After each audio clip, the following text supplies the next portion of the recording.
Hey everyone, welcome back to another Better Call Saul reaction. Today I am going to be starting season 3. I cannot believe I've just whizzed through the first 2 seasons so quickly, and here we are. At the end of the last season, there were a couple of cliffhangers. Chuck was recording Jimmy admitting to what he did with the Mesa Verde paperwork.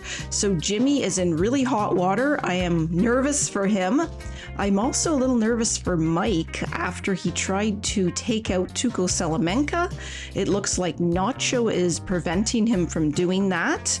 I'm not sure if it was Nacho that put the note on his car, but somebody put a note on his car not to kill Hector. So we will see what happens with Mike this season. A lot to look forward to. Before we get started, if you're enjoying this content, do not forget to smash that like button. Subscribe to the channel. We also have a Patreon where you can catch all of our full unedited reactions well before they drop on YouTube. Oh, sweet. We get the future timeline again. Or present, I guess. Post Breaking Bad. What is Gene up to today? I got some troubles, but they won't last. And pretty soon all my troubles will pass, 'cause I'm in shush. We always get great music with the Gene timeline. Sugar Town. I never had a I love the time-lapse sequence here. You get to see a day in the life of Gene. so I just lay back and laugh at I the guess he actually sun. likes his job. Hard to imagine he would, but you never know. It keeps him safe, I suppose. Sugar Town. Yesterday it rained in Tennessee, but not a drop fell on little old me. He looks like he's paranoid about something. Sugar Town.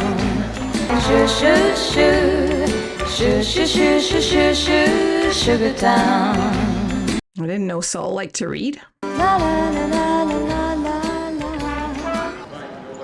Uh-oh. I feel like something's gonna happen here.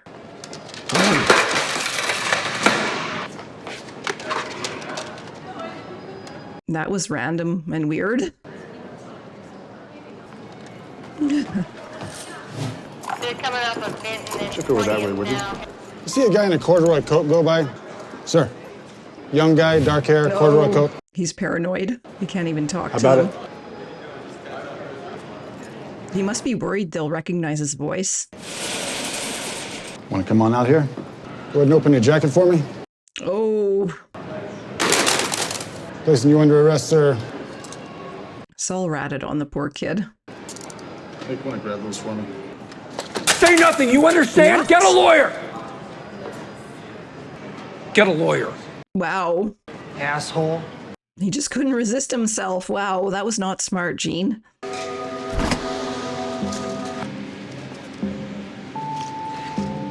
I hope we get a little bit of I hope we get a little bit more of an extended timeline. Oh! What happened? Oh, wow, okay. So we got, I was just saying, I hope we get a little bit of a longer extended timeline with Gene, but I guess that's not happening. But I'd like to know why he passed out. So can I tell Howard you're not no. quitting or retiring or whatever? Can we take all the shit down off the walls? You do realize you just confessed to a felony? It's your word against mine. I love how at the beginning of season 2 and season 3 they recap what happened at the very end of the previous season. Oh, Jimmy is in so much trouble here.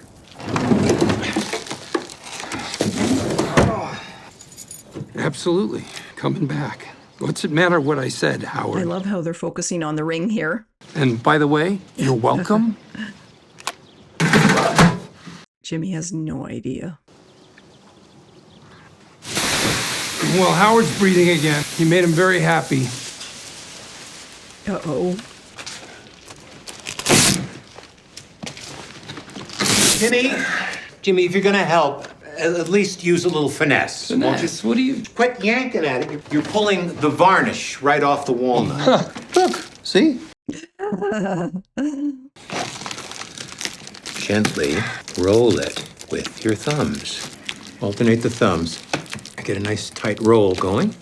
Chuck, I think you're the one that needs a nice tight roll. That went right over Chuck's head. Gently, gently, left. Well, Jimmy's all thumbs. I get it. Wax on, wax off. Love the Karate Kid reference. Karate Kid. I guess Chuck's never heard of Karate Kid. Not his type of movie. Oh my God. The Adventures of Mabel. Remember this, Chuck? I do. Belonged to Grammy Davenport. She was reading that to her school kids the year the Titanic went down. And Mom read it to me. I read it to you. You don't remember. I do now that you say it, yeah. You had this weird night light that you were so crazy about. It used to get so hot we thought it would burn the house down. You got a great memory, Chuck. What was the name of that little girl that lived 3 houses up from us? Always dirty. Jimmy. I liked her. She was Jimmy, don't think I'll ever forget what happened here today. And you will pay. Oh, that was random. They just went from reminiscing on childhood memories to Chuck reminding Jimmy that he's in trouble. Hey, I'm back. Oh, hi, ladies. Jimmy McGill. Jimmy, we are almost done here. Can I, We're almost done. I'll be with you in a minute. Wonder how Kim will react when she finds out what Chuck did with the tape recorder. I owe you big time. So how's Chuck? Oh, crisis averted. Oh, no, not at all. Want to talk about it? It may or may not involve that thing you said you never ever wanted to discuss. Then thanks. Buy you some dinner? You realize how far behind I am now? I've got 8 entire wills to finish up. They're my clients. They're my clients. You and I aren't partners, remember? Why are you getting all, like, legal on me, huh? Because she's a lawyer. Don't act like I wanted this. Jesus, like I need more on my plate. Are you mad? I'm not mad. I'm just, thinking about things. For 10 minutes today, Chuck didn't hate me. That's rare. I forgot what that felt like. Jimmy, you do realize you just confessed to a felony?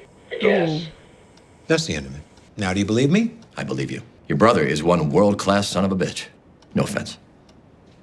Chuck, this tape, I'm not sure exactly what it accomplishes. A secretly recorded tape with a problematic chain of evidence? And if you somehow put it in front of a jury, Jimmy'd call a dozen audio experts, say that voice isn't his, say that. Howard knows Jimmy way too well. What's the point?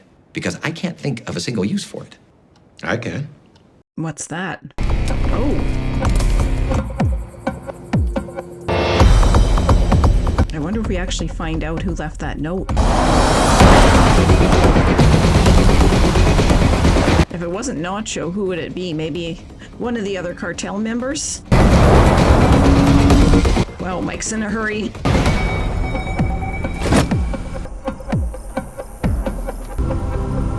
Oh, he's looking for a bug. Or a tracker, I guess.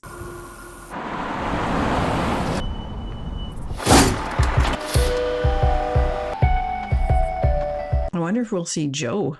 Joe was the junkyard caretaker. Mike's very meticulous.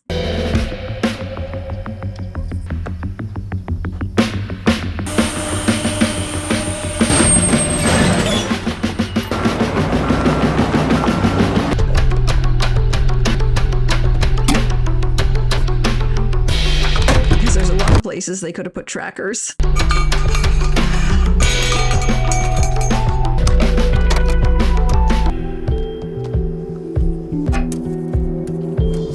Wow, he's just taking everything apart. This is crazy. More time lapse. Holy cow, that is a lot of work. Might as well just get a new car. Hey, mister, we're closing in 15 minutes. Call me a cab, will you? What about your vehicle? Keep it.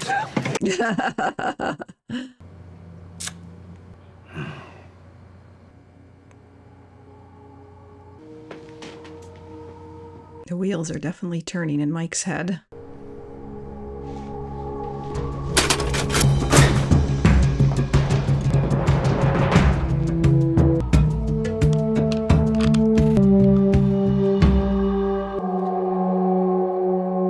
Did he find it? Hard to tell with Mike's facial expressions there.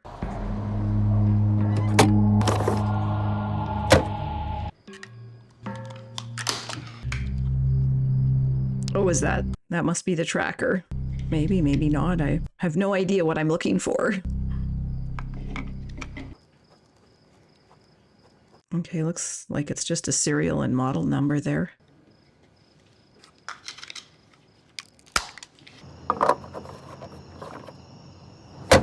Thank you for waiting so patiently. Who do we have next? Oh. That'd be me. It's so good to see you again. I treated you with hospitality and respect, and now I come to find every word out of your mouth is a damn lie. Oh, shoot. Your so-called war hero, fudge. No such person, never was. Some artistic license may have been taken. I sincerely apologize for any misunderstanding. Who was hurt, huh? The B-52 is, I presume, still... B-29. Fifi's a B-29. Oh, this is all just one big joke to you. You don't like the commercial? No, I don't. Constructive criticism is always welcome. Oh my goodness, he just keeps talking. Check your recruiting numbers. I think you're gonna see an uptick. Fudge is not a person. He wasn't in the war. Well, neither was Tom Cruise. And look what Top Gun did for you. So many movie references in this episode. And I can't let you get away with it. We're just gonna have to agree to disagree. You're gonna take that ad off the air. You're gonna go to the judge advocate, and we will take you down. Stolen valor, the whole 9 yards. Take that ad down, or they'll be held to pay. That clear enough for you? Ooh. Make me. Oh. You bring your commander down here and I'll explain to him how you let us on the base. Because you lied your way in. Not how I remember it. You think the United States wants to bring action against an old man in a wheelchair? He wasn't even in a wheelchair. Well, when he shows up in court, you better believe he'll be in a wheelchair. You're an ambulance chasing piece of shit. Oh. Always trying to make me feel like I'm... Oh, geez, he just lost his train of thought there. How about this? I won't fly jet planes. You stay out of court.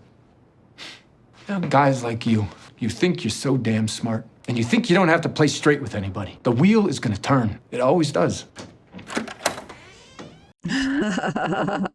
Hint, hint. A lawyer you can trust my ass. Ouch. Not great customer promotion.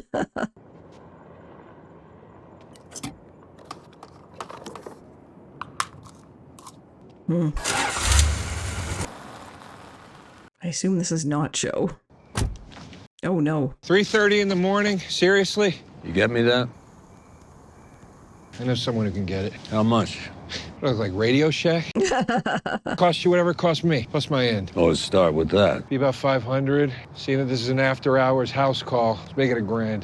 Oh, double time for after hours, I guess. Hey, how's the pup? She's not being left alone all day, is she? She's got plenty of company. Good. And next time, let's try to make business happen during business hours. Well, this guy's kind of shady, so shouldn't he be used to being up at night? Well, this will certainly help my Thursday PowerPoint. That's a draft letter from Kevin to the Arizona regulator. I know he likes the personal touch.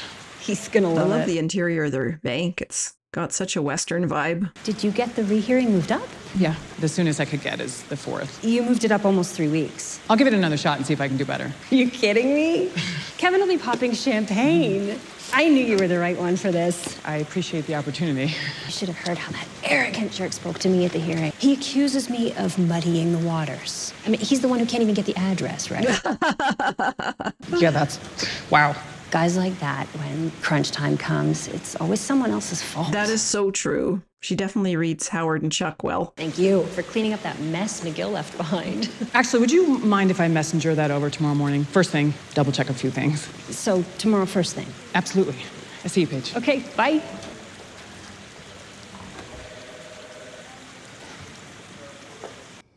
Oh, wonder what Kim's looking for. Agonizing over punctuation. How's it coming in there? Good. Well, it had a period in the first place. I'm done. Half a rainbow? If you're done, I'm done. Your clients seem to like that rainbow. Wait till they see what's going up next. You're gonna love it. Oh, geez. I wonder what that is. What do you say we get the hell out of here? Sounds good.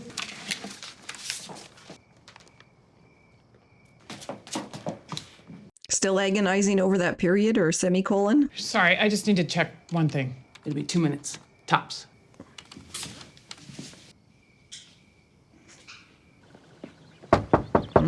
Ernesto's a trooper. Ernesto? Morning, Mr. McGill. I wrapped them up, for safety. That's very thoughtful of you, but I need them now, so... I love how when Chuck really needs to be around electricity or light, he's okay with it.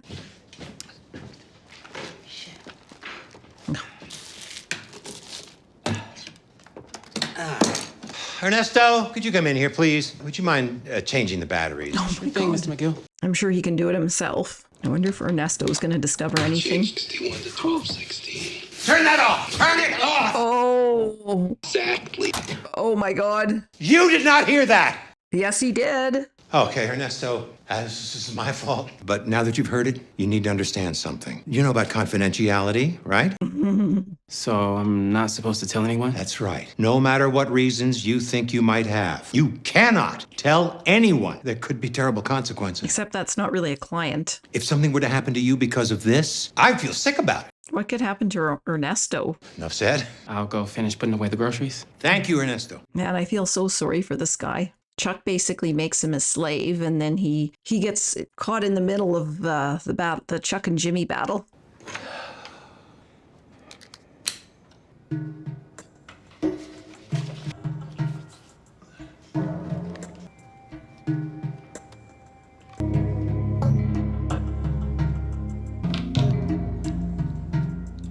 Interesting how we have batteries in two different scenes here. They do a lot of little things to make everything connected. Very interesting. Good thing Mike doesn't have Chuck's electromagnetic allergy.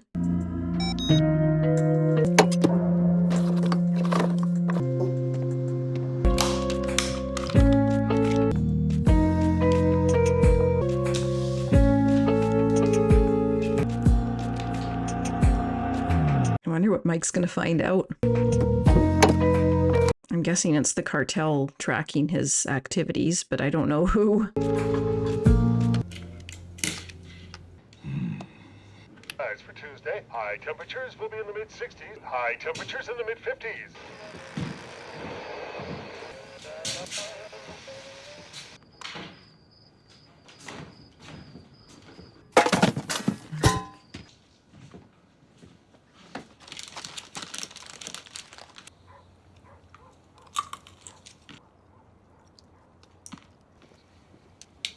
Mike's very good at just waiting. He's very patient. He's always eating while he's waiting, too.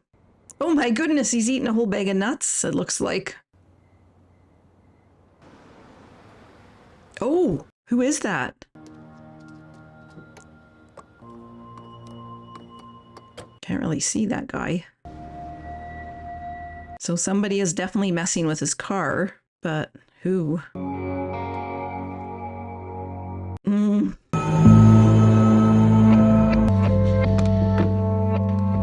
Mike's gonna go after him? Oh my goodness, this should be interesting. I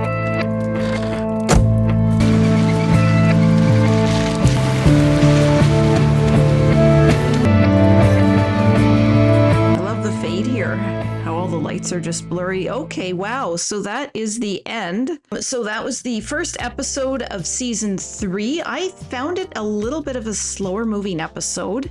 Now, I did like how it's becoming a little bit predictable now that at the first episode of every season, we see the future Saul, or rather the Gene timeline.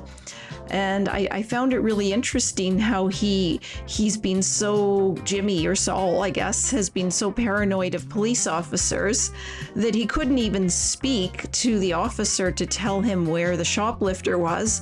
But then when the shoplifter was being arrested, Jimmy's old instinct kicked in and he just couldn't help himself. So it looks like the police were none the wiser, so that's good. Now, in terms of the main show, it looks like somebody has been bugging Mike's car. Obviously, somebody with the cartel or associated with the cartel. I couldn't really see who it was through the drapes, but it looks like Mike is going to be following him and finding out. In terms of Jimmy's storyline, not a lot happening other than the Air Force pilot finding out that Jimmy's commercials were a sham. I don't know how Jimmy's going to worm himself out of that. And I also don't know, obviously, I assume that Chuck was trying to get Jimmy in legal trouble with the with the recording where he recorded Jimmy saying that he had committed a felony. However, obviously Howard told him that he couldn't. It would be foolish, or it would be a bad move on Chuck's part to use that in a court of law. But Chuck did say how he had a use for it. I don't know what that use is. Maybe I thought about it, and maybe he wants to blackmail Jimmy. I'm not exactly sure what or when or how this is going to come into effect, but I guess we will find out moving forward into the next episode. I don't know. I'm kind of wondering about this future Gene timeline, and if they're only going to do a little bit in each season. I don't know how that's going to wrap up so quickly, or if we're going to get more glimpses of that later on during the mid-season episodes. I have no idea what's going to happen. The only way to do that is to move on to the next episode, and I will see you guys then.